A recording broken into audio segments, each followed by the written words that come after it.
And I can remember laying there one night crying, just reaching out to God, but didn't even know I was at the time. And I'm like, there's got to be more to life than this, than where I'm at. There has to be more. My name is James Eric Souders. I'm Eric. I'm from Cable, Ohio, and this is my story. Pretty humble upbringing. My mother raised 3 kids on about $14 an hour, and my dad left when I was like 5 years old, and that led to a multitude of problems in my life and the formation of who I am now and the way I think. And I think we all, believers and unbelievers, are just looking for our place in this world, where we fit in, where we belong, what gives us a meaning and a purpose. But when I put all my meaning and my purpose into the world, into a job and money and a home and house, and when those things failed me, when they couldn't fulfill me, give me a purpose, I went to drugs. And I went into a program in 2014, and I thought through this program that if I just stayed off of drugs long enough that I could get back to a normal mindset, that I could be productive in life again. Still didn't have that meaning, that purpose, that drive that I have today, but I was somewhat level-headed. After 6 years of sobriety under my belt, I'd hurt my back one day at work, and I knew a buddy on Suboxones. And I told myself, I lied to myself and told myself that if I just used a little bit, it'd be enough to numb the pain, and it wouldn't trigger a relapse. I wouldn't go full-blown into addiction, and boy, was I wrong. I had to have them every day to function, to survive. And then I got introduced to methamphetamine. And during that process, I went completely off the rails. I lost my job, I lost my house, I lost everything that I built over 6 years, the community that I had, the people, the support that I had. I was stealing, I was lying, anything I could do to fuel my addiction, I did it. Just started using so much. It's a miracle that I'm in here. It's God's grace that I'm here today to even be able to tell you this story and what He's done in my life. I shouldn't be here. And I used so much that I wasn't living. I wasn't even surviving.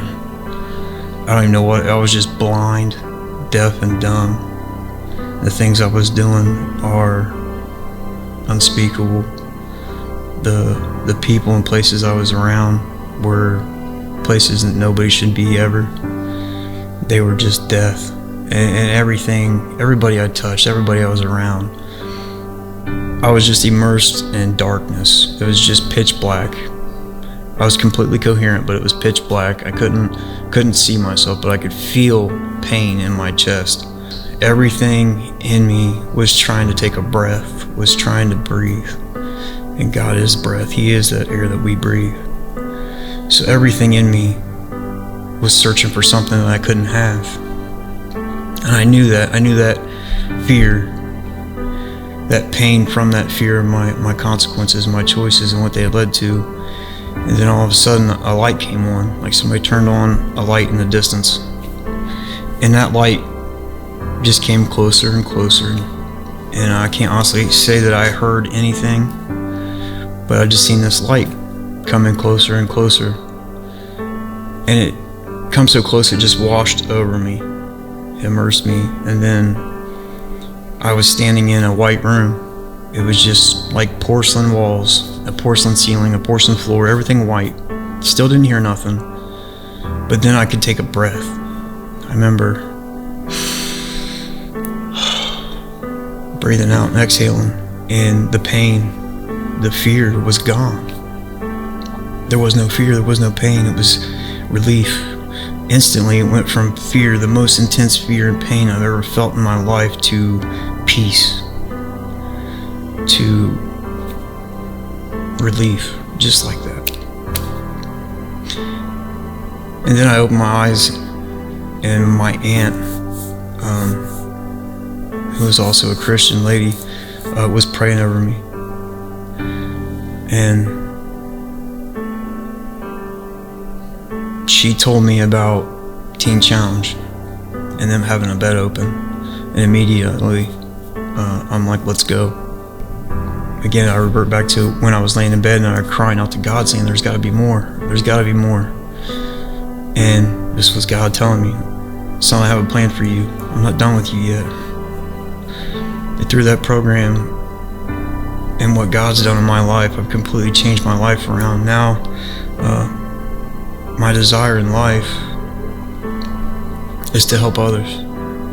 And I still fall, I still have mistakes, and I'm going to, but I know who to look to when I do now.